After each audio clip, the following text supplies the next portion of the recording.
Hi everyone, Fireplays here and welcome back to another YouTube video on the channel. And today guys, we are going to be doing the final match review, as this was the final AAMI Community Series game last night. Alright guys, so I did say that I was going to be doing a match review for every match, so here is the final one, and then round one, round reviews will be covering this, as I've put out a video going over my weekly schedule and plan, and then there's also a very special video coming out tonight, so make sure to subscribe if you haven't already. Keep your eyes peeled out for that as well. Now today we're going to be reviewing Gold Coast versus Geelong. Well, Geelong versus Gold Coast. It's actually meant to be Gold Coast versus Geelong. Sorry guys, a little bit of almost a mini typo in the title, but yeah, Geelong.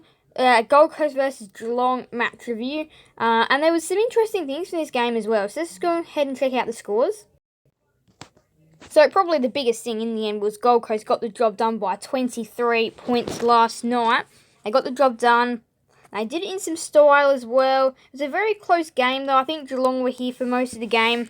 Does this show something about Geelong? Does this show that was last year their last crack at the flag? Was it? Maybe it was. Maybe they are going to dramatically fall this year, something to keep a real eye on. Now, I'd be thinking that they will still make the 8. I don't think they're going to make the top 4, but I still think they'll make the top 8. I just don't think they're going to fall down that low. But Gold Coast, what a start they've had to their pre-season, beating both the Power and now the Cats. Obviously both at home, but that's big for the Suns. That's big for these young Suns.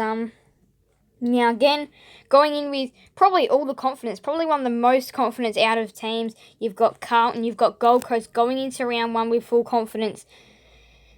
Especially considering Geelong beat Richmond down at the Cattery. This is a very interesting result as well. Now, Gold Coast were electric last night. They were electric. They played well. Now, the main thing that kicks in for me is that they were very inaccurate. 13-17.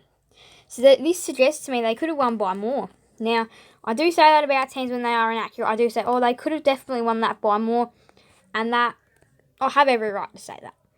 They could have absolutely stretched this one out. Because at one stage they were like 3-13 or something. And that gets you to a total of 18. That gets you to a total of about 31 or 3-12, 30.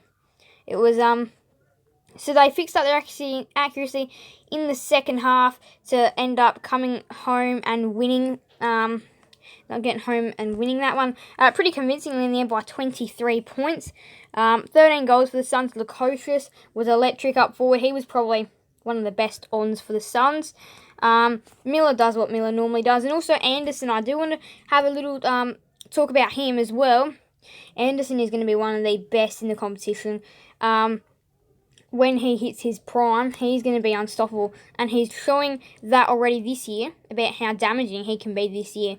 We haven't seen overly a lot of him in the past couple of years, because he's just been finding his shell, but here we go. He's going to come out and have a brilliant 2022, I reckon. And I reckon he could even pull some Brownlow votes as well. Maybe get to that 10 or so mark, which would be fantastic for a player like his ability. And yeah, there was some just other players that were just doing their roles good for the Suns last night. And then for the Cats, their midfield was still going well. Guthrie was pretty good. Dangerfield was good as well. So there was still their goods for the Cats as well. So now we're going to go and have a look at some stats and see how last night's game really unfolded.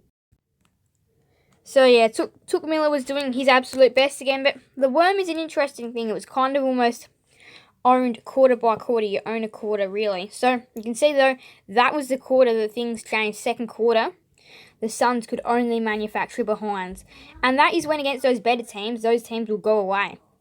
If you kick 9 behinds in a term, and you're up against a team like Richmond or Port Adelaide or who else or Melbourne, they will go away. So they were very lucky that the Cats did not extend that worm down to about here at 20 points. And having a 25-point lead into half-time.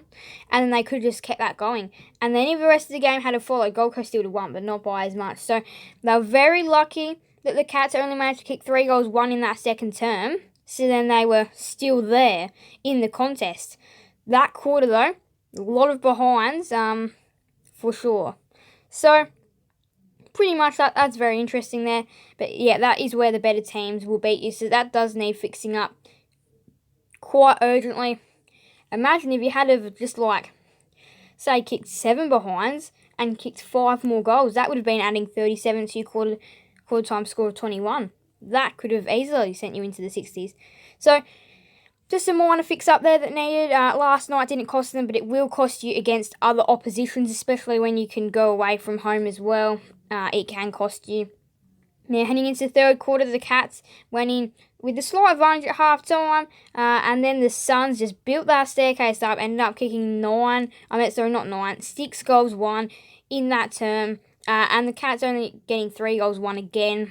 So, big leaders at 3-quarter time. The Gold Coast Suns then in the last quarter, the Cats did not look a chance at coming back.